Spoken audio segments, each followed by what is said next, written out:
Pour ce montage parachute, on positionne déjà sur la hampe de l'hameçon un morceau d'élastique qui permet de positionner les ailes en position en avant.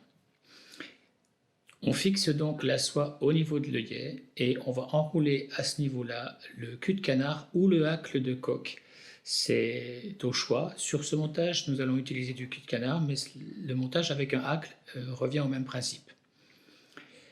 Donc on va utiliser le cul de canard parce que c'est un modèle qui sera très léger, très mobile, qui est facile à ranger dans une boîte, moins fragile que le hacle pour le transport.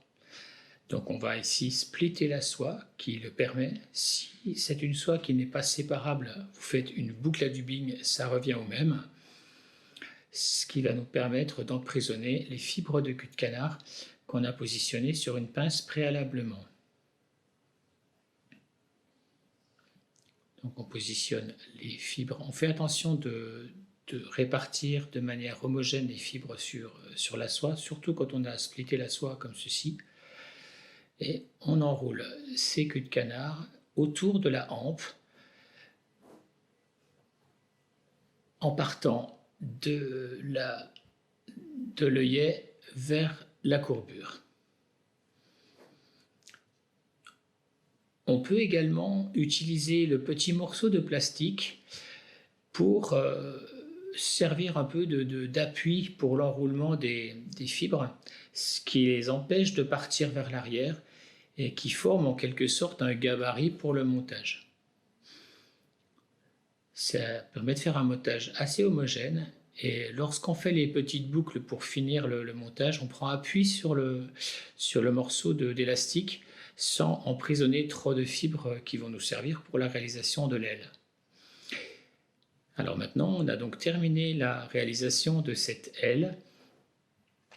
On va utiliser le petit morceau d'élastique vers l'avant en faisant attention de le laisser sur la hampe de l'hameçon, pas le sortir de la hampe. Et on va constituer le corps. Alors sur ce modèle, on va utiliser une couleur avec des ailes gris-bleu et un corps dans un vert pâle. C'est un montage qui a été inspiré par une séance de pêche sur le Dessoubre où j'ai eu un échec cuisant parce que les poissons gobaient littéralement ce type d'insecte et je n'avais malheureusement rien qui ressemblait à cette petite mouche au moment où j'étais au bord de l'eau. J'ai eu beaucoup de mal à faire monter les poissons sur d'autres imitations. Pour les cercles, on utilise un Pardo Aconchado. C'est une couleur qui est un peu pointillée. Alors les cercles, il suffit qu'ils soient un peu clairs. Là, c'est l'intérêt de l'Aconchado, c'est qu'il est très lumineux. C'est quelque chose de plutôt sympathique à utiliser. Et on va surtout faire un corps conique vers l'avant avec la soie de montage.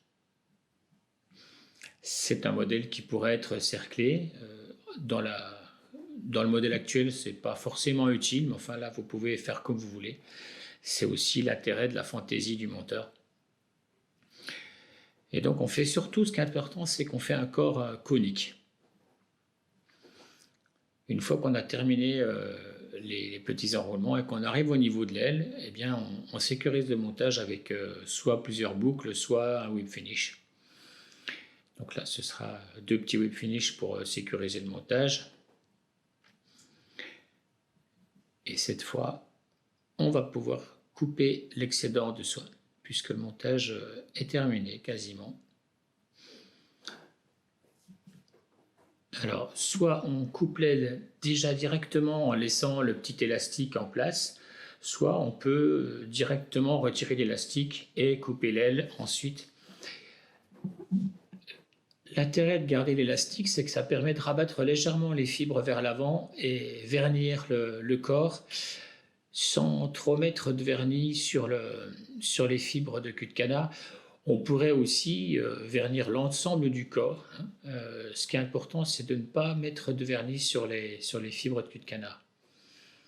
Ensuite, un petit coup de ciseau pour égaliser vraiment le modèle.